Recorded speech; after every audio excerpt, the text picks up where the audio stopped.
esa pared ahora, todo lo que obtendría sería un buen chichón en la cabeza. Pero lo que impediría mi paso a través de la pared no sería una colisión de partículas. Más bien, la colisión de fuerzas. Las mismas fuerzas de la bomba atómica. Y si no fuera por esas fuerzas, mi cuerpo podría pasar de un lado para otro sin ninguna dificultad. Entra dentro del dominio de la posibilidad científica el que hubiera dos mundos en coexistencia, cada uno ocupando al mismo tiempo el mismo lugar en el espacio. Cada mundo igualmente real, con sus montañas, valles, árboles, ríos y personas. Y cada mundo atravesando libremente el otro mundo, sin que ninguno de ellos esté consciente de la presencia del otro y siempre que admitamos una cosa: que las fuerzas atómicas que componen la materia de estos dos mundos de ninguna manera se interfieren entre sí. ¿Qué queremos decir?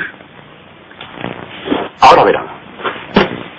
Aquí tenemos dos pedazos de acero. Su apariencia es idéntica. Pero un imán pondrá en evidencia una diferencia interna básica entre ambos. Este, como ven, es atraído. En tanto que a este, la fuerza de atracción no lo afecta. Este pedazo es acero inoxidable, no imantable. Sabemos, por supuesto, que a otros metales, como latón o aluminio, no los afecta el imán. Sin embargo, con un anillo de aluminio ya es otra cosa. Puede quedar suspendido en el aire por las fuerzas electromagnéticas de lo que en realidad es un transformador.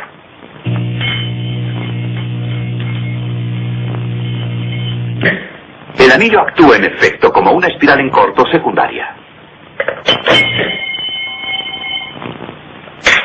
Mientras más pequeño es el anillo, más violentamente actúa.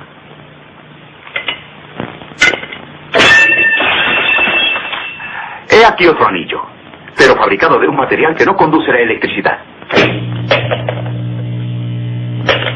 Y nada absolutamente le pasa. Aquí hay otro ejemplo. Varios miles de vatios de potencia forman esa chispa.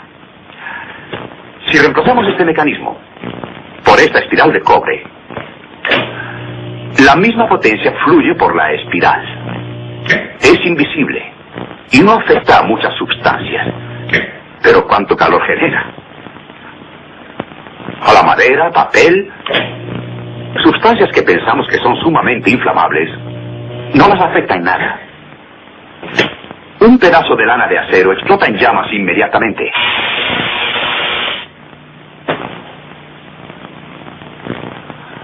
¿Han frito en una estufa sin calor un huevo?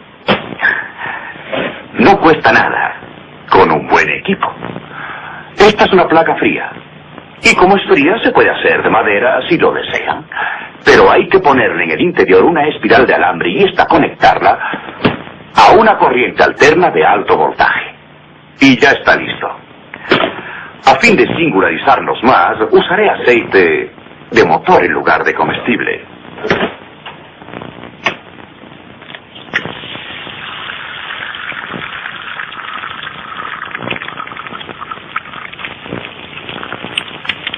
El huevo se fríe rápidamente, mientras la estufa permanece fría en absoluto.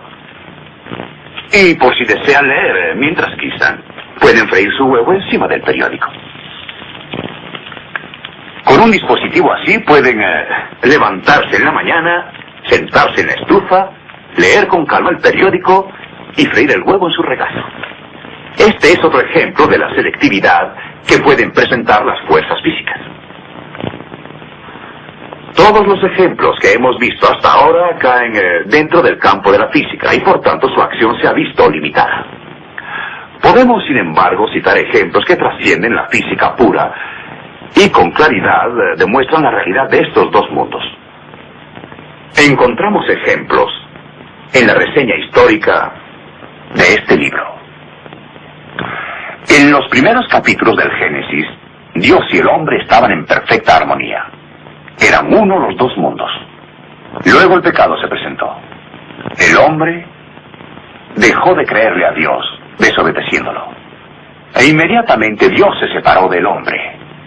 poniendo una barrera invisible pero muy real entre él y el hombre. Esa barrera ha seguido existiendo durante siglos.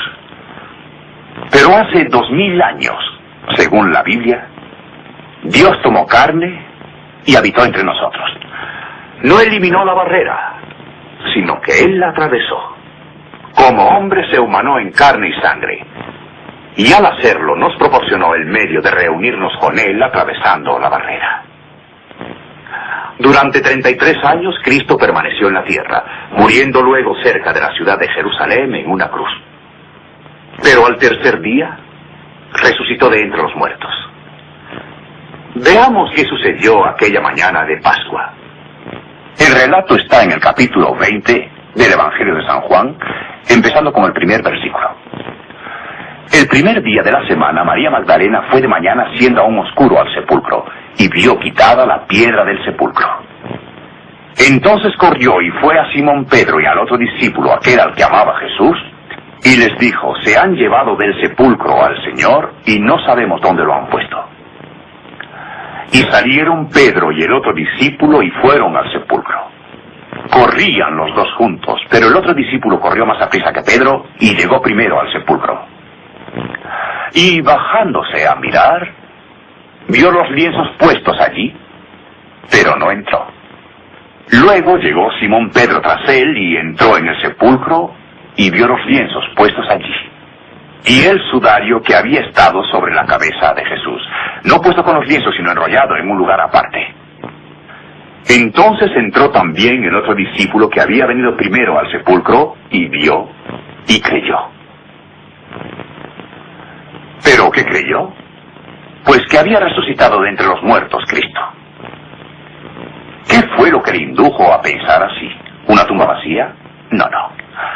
Si hubiera sido la tumba vacía, habría creído con María en que alguien se había robado el cuerpo de Cristo.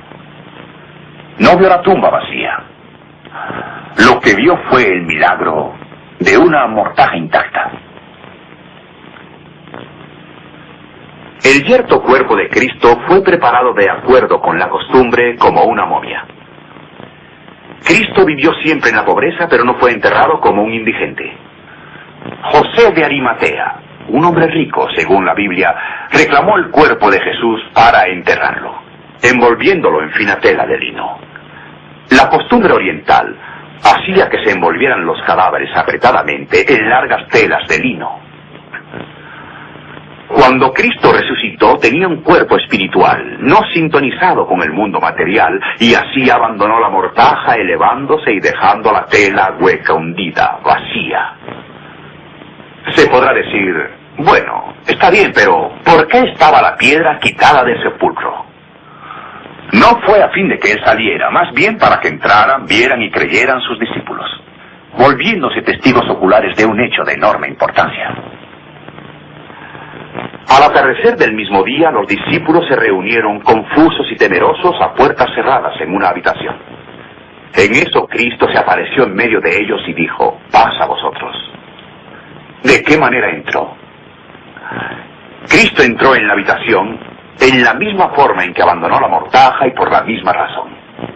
Tenía un cuerpo espiritual. Un milagro se verificó, es cierto, pero el milagro no fue que Cristo atravesara el muro.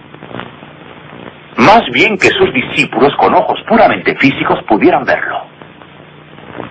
Hemos dicho que Cristo resucitado no sintonizó con lo material. ¿Qué queremos decir? Bueno, este fenómeno de resonancia o su ausencia no es difícil de demostrar, aún en el campo puramente físico del laboratorio. Se dice que Caruso entretenía a sus invitados tomando de encima de la mesa una copa. Luego que cantaba acercándosela a la boca con esa su magnífica voz y entonces la hacía estallar. No, yo no soy Caruso, pero no es difícil reproducir ese hecho si usamos una voz electrónica aquí en el laboratorio. Lo importante está en sintonizar con la nota que rompa el cristal. La podemos determinar colocando una moneda en el cristal y sintonizando la frecuencia hasta dar con la resonancia.